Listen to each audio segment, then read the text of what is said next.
We've got an AT&T tech that just called. He says he's coming on out here to have a look at the damage that the last guy has done. And he said on the phone that he's uncertain if he can help us. So we're going to see what happens when he comes on in here in the office. And we'll take the next steps from there based on what he can or can't do.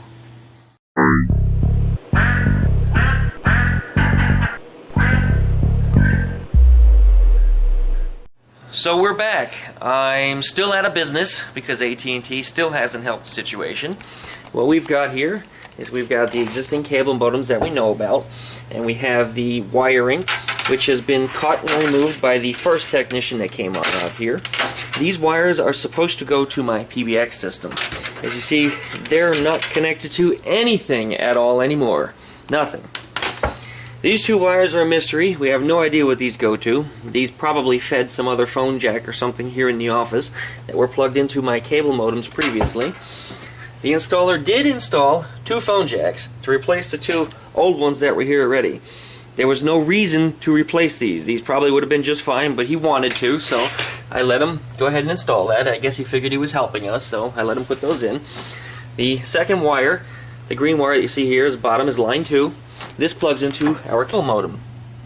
Now, as you can see, the broadband light is flashing, which does go on and off with a red light, which indicates that our service is working, but only intermittently.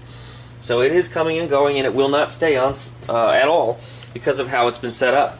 Now, line 1 is supposed to have one of these wires, whichever one is line 1, to go up into the PBX system. Line 2 was supposed to have one of these wires that plugs into a DSL filter into the jack and then goes up into the PBX system. The green side, if I'm not mistaken, that is correct, should have the DSL wire out of it, and this is what filters and separates the analog from the digital over analog signals that are coming through this wire. So that way the DSL service does not get interrupted by my line 2 on the PBX system, or line 2 anywhere else in the building for that matter. Now there's another wire here, this wire. This goes to our fax line. This used to have a RJ11 plug on the end of it. This is an RJ11 plug. It's your standard telephone line cord. That is supposed to be on the end of that line cord, and that allows us to flip-flop between line 1 and line 2, or when we had line 3, we used to put it on there as well. This is what allowed us to use the fax on any line that we wanted to. In case one of the lines was busy, we could always make sure that we got a fax out. But that's not the case anymore. Now, all the way down on the other end, back down over here, we have our fax, and we have the phone jack in the wall for the fax. This has the filter on it, and the only reason why this is hooked up correctly is because, guess why? I did it! That's right. I plugged that one in, and that one is correct. But let's see what happens now.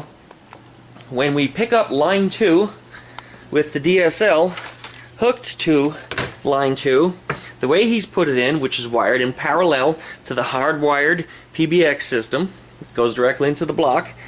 Let's watch that signal, and let's listen to what the phone does. Alright, back over here. Here's my phone. You can see all those lights on the modem. You see the red light keeps coming on because there's a problem, and the problem is, pick up line 2.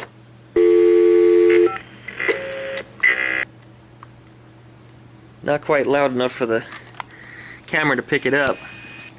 Maybe I can boost the volume on it a little bit.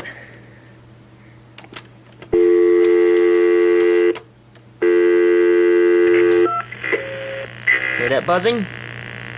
That was a DSL service. In other words, the DSL just got disconnected because line 2 was picked up. Improper installation once again on behalf of AT&T. Special thanks to AT&T for keeping me unemployed.